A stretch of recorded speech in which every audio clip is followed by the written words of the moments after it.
Hello दोस्तों, आप सभी का हमारे इस कहानी में स्वागत है। चलिए स्टार्ट करते हैं आज की कहानी।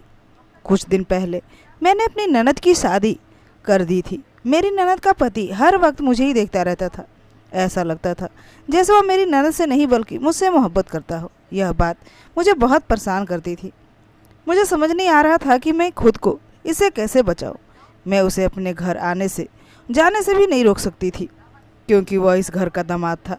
मेरा नंदोई हर रोज़ मेरे घर आ जाया करता था। मेरे ननद के पति ने मेरे साथ ऐसा संबंध बनाने की कोशिश की जिसके बारे में मैंने कभी सोचा तक नहीं था। मैं अपने नंदोई के बारे में ऐसा सोच भी नहीं सकती थी, क्योंकि वह मेरी ननद का पति था और मैं अपनी ननद से बहुत प्यार करती थी। मेरा नाम श्रेया है और मेरी उम्र इस वक्त 30 साल है। मेरे पिताजी ने मेरी शादी बहुत जल्द कर दी थी और हमारे ख़ानदान का रिवाज भी यही था। मेरी ननद भी जवान हो चुकी थी। हमारे ख़ानदान में बेटी के जवान होते ही उसकी शादी कर दी जाती थी। मेरी उम्र भी इतनी ज़्यादा नहीं थी और वैसे भी मैं खुद को बहुत ज़्यादा मेंटेन करके रखती थी, इसलिए लोग मेरी ननद को मेरी बहन समझते थे। हम दोनों बिल्कुल एक जैसे ही लगते थे। यही वजह थी कि मेरी ननद का पति मुझ पर फिदा हो चुका था। मैंने खुद को बहुत ज़्यादा संभाल कर रखा हुआ था। मैं बहुत खूबसूरत नज़र आती थी। मैं बहुत ही ज़्यादा स्मार्ट थी और देखने में भी खूबसूरत लगती थी। मेरा कद 5 फीट 3 इंच लंबा था। मेरी ननद शादी के कुछ दिन बाद मेरे घर आई थी। मुझे मेरी ननद बिल्कुल भी खुश नहीं लग रही थी। वह मेरे बिल्कुल सामने आकर बैठ गई और मेरी ननद का पति कमरे में जाकर लेट गया। ननद को इस हालात में देखकर मैं भी बहुत ज़्यादा परेशान होने लगी। मैं परेशानी के आलम में अपनी ननद की शक्ल देख रही थी। मैं उसकी तरफ देख ही रही थी कि उसकी आंखों में से आंसू निकलने लगे, लेकिन यह भी जानती थी कि मेरी ननद थी, उसका दिल बहुत ज़्यादा छोटा था। मैंने उसे बहुत ज़्यादा लाड प्यार से पाला था, इसलिए शायद ससुराल जाकर दुखी हो रही थी। फिर मुझे सारी बात पता चल चुकी थी कि उसका पति उसे नहीं बल्कि मुझसे प्यार करता है। मेरी ननद की शादी को आज 4 महीने गुजर चुके थे। शादी होने से पहले मैं अपने नंदोई को बहुत ज़्यादा अच्छा समझती थी, लेकिन मैं उसकी शराफत भरे चेहरे से धोखा खा चुकी थी। मैं यह नहीं जानती थी कि मेरे नंदोई की नज़र मुझ पर थी और वह मेरे ऊपर नज़र रखता था। मेरा नंदोई वैसे तो बहुत ज़्यादा खूबसूरत था। वह बहुत हैंडसम और खूबसूरत जिस्म का मालिक था। शादी के शुरुआत दिनों में मेरी ननद को बहुत प्यार करता था और मेरी ननद को बहुत ज़्यादा खुश भी रखता था। लेकिन जैसे जैसे दिन गुजरते जा रहे थे, मेरा नंदोई मेरी ननद को साथ बहुत ज़्यादा बुरा सलूक कर रहा था। उस वक्त मैं यही सोचकर चुप रह जाती थी कि शायद यह समस्या खुद ही ठीक हो जाएगा, लेकिन अब मामला बहुत ज़्यादा आगे बढ़ चुका था। मेरी ननद हर वक्त बहुत ज़्यादा परेशान रहने लगी थी। मैं अपनी ननद की आंखों में आंसू नहीं देख सकती थी। आज मैंने फैसला कर लिया था कि मैं अपने नंदोई से आज बात करके रहूँगी। मैं अपने नंदोई को रात के वक्त आज अपने घर बुला लिया था, क्योंकि रात के वक्त मेरे घर पे कोई मौजूद नहीं होता था और मेरा पति रात के वक्त ड्यूटी पर चला जाता था।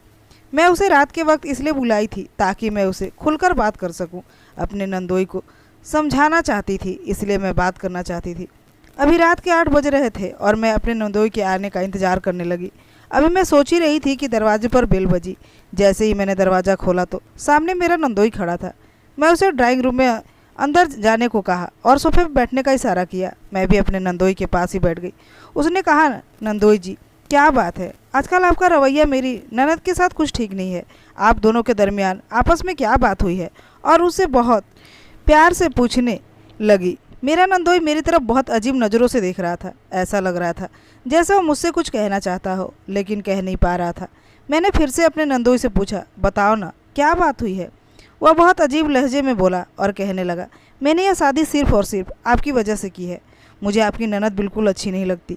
मैं सिर्फ आपसे प्यार करता हूँ और आपको हासिल करने के लिए मैंने आपकी ननद से शादी की है। मैं बहुत ही हैरत के साथ अपने नंदोई की शक्ल देख रही थी।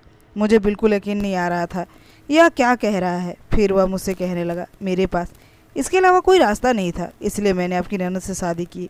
मैं आपकी ननद को नहीं बल्कि आपको चाहता हूँ और मैं हर हाल में आपको पाना चाहता हूँ। श्रेया जी, मुझे आपकी ननद में कोई दिलचस्पी नहीं है। मुझे तो बस आप अच्छी लगती हैं। आपने नंदोई की बातें सुनकर मेरी रूह कांपने लगी थी।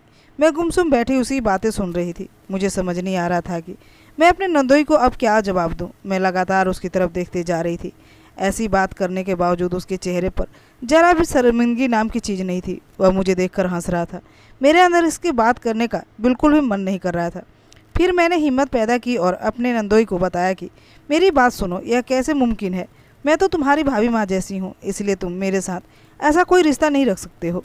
बेहतर यही होगा कि तुम मेरी ननद के साथ ही खुश रहो। मैं बहुत गुस्से के साथ बात कर रही थी, फिर वह मुझसे कहने लगा, आप मेरी भाभी माँ जैसी हैं, लेकिन आप एक औरत भी तो हैं और मैं आपको हर हाल में हासिल करना चाहता हूँ।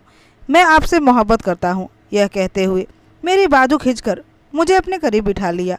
बहुत ज़्यादा मैं घबराने लगी। मैंने अपने नंदोई को कहा, आप यह क्या कर रहे हो? मैं अपने नंदोई के साथ ऐसा रिश्ता नहीं बना सकती थी।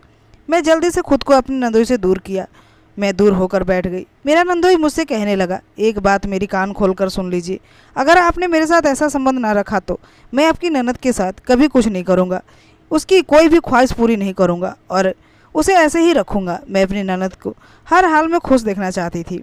अपने नंदोई के ऐसे बातें सुनकर मैं डर गई और उसकी सारी बातें मानने लगी। मैंने अपने नंदोई की हर मुराद पूरी कर दी। वह जो कुछ चाहता था मैंने उसे दे दिया। मेरा नंदोई बहुत ज़्यादा खुश हो गया था। अब वह मेरी ननद के साथ भी बहुत अच्छी तरीके से रहने लगा था। अब वह जब भी कभी भी मुझे कुछ कहता है मैं उसकी हर बात मानती थी और मैंने कभी भी किसी बात से इनकार नहीं किया था। यह सब कुछ करने से अब मैं भी बहुत ज़्यादा खुश रहने लगी थी और मेरी ननद भी बहुत खुश हो गई थी। आज मेरी ननद की शादी को 7 साल गुजर चुके थे, लेकिन यह बात मेरे नंदोई ने और मैंने आज तक किसी को पता नहीं चलने दी थी। हम सब लोग बहुत ज़्यादा हंसी खुशी ज़िंदगी गुजार रहे हैं। तो दोस्तों, अगर ये कहानी पसंद आई हो तो वीडियो को लाइक करके चैनल को सब्सक्राइब जरूर कीजिएगा। तो आज के लिए इतना ही, मिलती हूँ अगले वीडियो में। तब तक के लिए नमस्कार।